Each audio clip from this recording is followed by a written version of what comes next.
This is KGW News at Sunrise. Now at 6, Mother Nature is turning the heat up a notch today.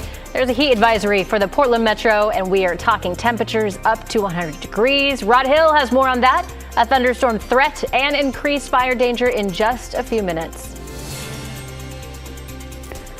A renowned Portland chef reportedly drowned on Saturday. We'll show you how her community is remembering the godmother of Portland's food scene.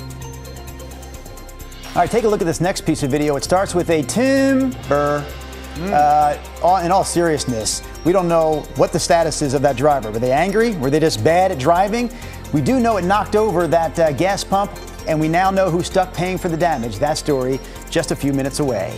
It is a, yes? I was wondering, has anybody driven off with the gas still in the pump in your car? No one? You've not done that. Doesn't your car alert you, like, don't do that? I was 16. Oh, you did do that? Oh! Confessions. Yeah. And how far did you get? Not far before the guy outside was just like, hey, hey. Because, you know, I would think that if you did that and you went on, like somehow. It just popped out. Okay. Thank goodness. I didn't rip it out. And with that video, I know we have to get to Rod's forecast, but with that one, didn't you think if you ever knocked over a gas pump like that, gas would just start flying all over the place? Yes. They must have some safety valve cutoff thing. Yeah. Thank goodness. Yeah. More on that a little bit later. Okay. All of Rod's talk right about now. So we showed you this just a moment ago, this graphic. We have a heat advisory today, KGW weather impact alert day for rising temperatures into the mid-90s into 100 degrees. Realize this is the coolest weather model I could find. Others are hotter. So the coolest weather model says 97 in Oregon City, 95 in Tigard, 95 in Portland, 98 in Salem with kind of a north wind flow this afternoon. That's the coolest weather model. Right now, we are clear out there. We're at 63.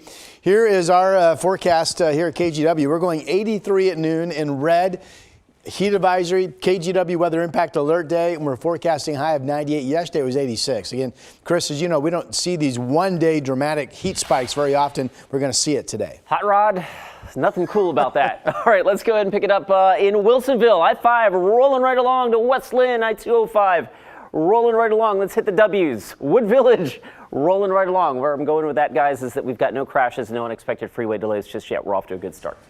All right, Rod and Chris, we appreciate that update this morning. Right now, we want to get to our top story. A small memorial you see is set up outside a custard shop in southeast Portland. The owner of the shop, decorated Portland chef Naomi Pomeroy, died over the weekend. According to the Oregonian, Pomeroy reportedly drowned while she was tubing with friends in the Willamette River. No, authorities have not yet confirmed her death, though friends told the Oregonian it happened near Marys River. Thomas Schultz joins us live from southeast Portland with more. Good morning, Thomas. Hey, good morning, guys. And you can see here just the impact that Pomeroy had on her community here on Southeast Division. There's flowers, lemons, a burnt candle, and letters saying that her beautiful culinary spirit that she created will be remembered. Now, this is the custard shop that she just opened in June. Right next door, Pomeroy was in the midst of opening a bistro as well. And over here, there's flowers also in her memory. Now, the Benson County Sheriff's Office says a woman died near Marys River, where her tube hit a snag and she went under. As of the last update, crews are still looking for her body. Now, Naomi Pomeroy has a long history in the PDX food scene. She first rose to fame with Beast, which the Oregonian named Restaurant of the Year back in 2008. She also owns Expatriate near Northeast Killingsworth, and Pomeroy was later named one of Food and Wine's best new chefs and also won the James Beard Award as best chef in the Pacific Northwest. After the pandemic, Pomeroy also fought for legislation to help suffering restaurants, working with Oregon Congressman Earl Blumenauer. In a statement, he wrote, "Naomi was not just a fabulous chef and entrepreneur, but an amazing human being. Her impact went far beyond Portland, helping establish our leadership and reputation for food excellence. She will be greatly missed." And Michael Russell, a restaurant critic at the Oregonian, says Pomeroy was central in the rise of Portland's food scene. In terms of, she was someone who was never afraid to speak her mind and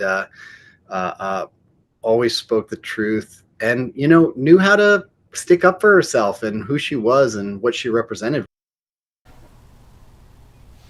And of course, food critics and also chefs in Portland have begun posting tributes online and of course leaving flowers and letters, and already this morning people have stopped by to pay their respects to Pomeroy as well. She was 49.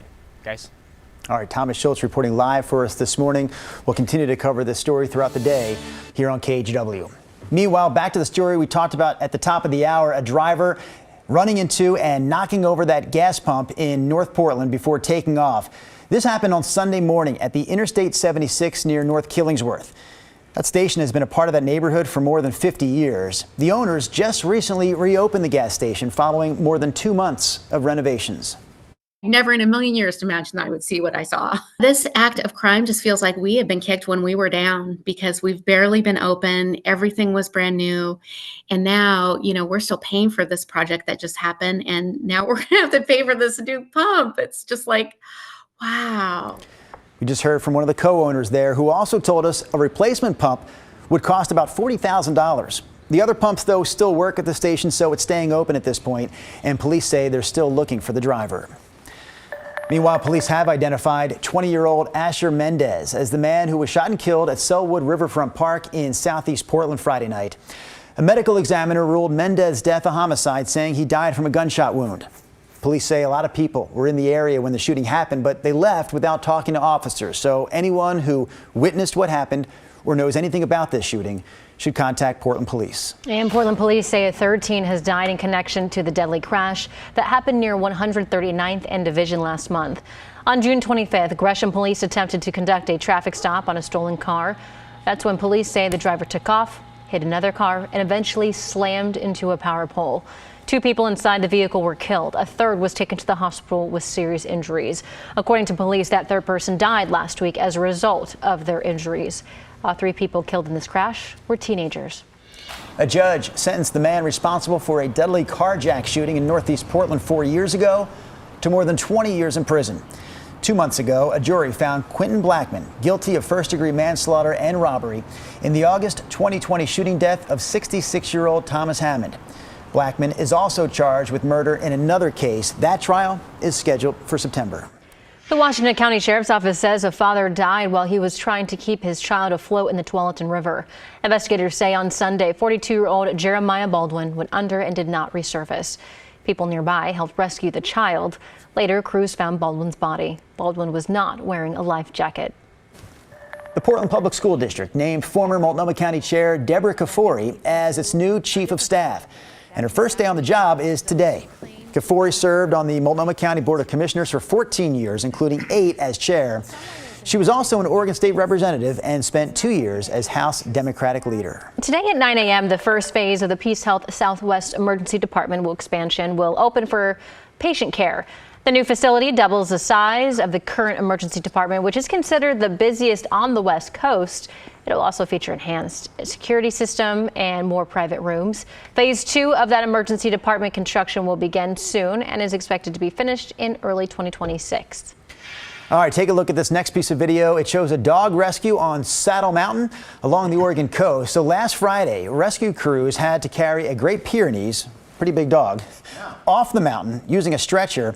The dog's owner says its paws were raw and cut up by the metal wire that's used on that trail to help give hikers traction. So that metal wire is always going to be there, and it's always going to cause a problem for dogs. Cannon Beach Rural Fire said in a Facebook post that although Saddle Mountain allows dogs, they pointed out, again, it is not dog friendly.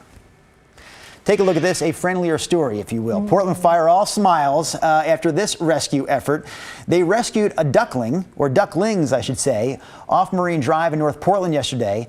They said the call came in around 11 in the morning, and crews were able to get these trapped ducklings safely out of a storm drain there. I feel like, there's so many things in this country that we disagree on, but the entire country always comes together when there's ducklings stuck in a storm drain.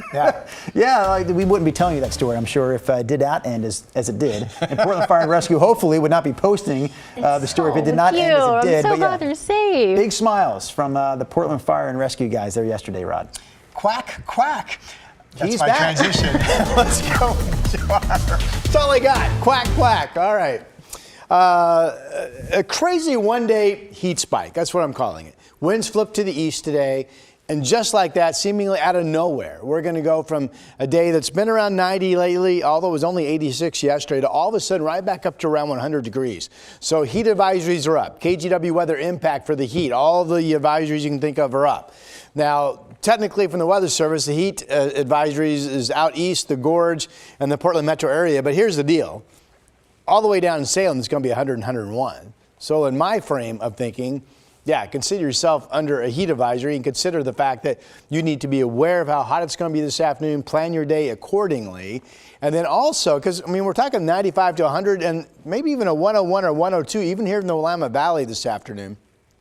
Fire Weather Watch, this is mainly this evening, overnight, and tomorrow morning for a disturbance that could produce some spotty thunderstorms. Of course, lightning can spark fires, so that's what's going on with that. Our KGW weather impact day, 95 to 102 is the range in the Willamette Valley and up into Clark County.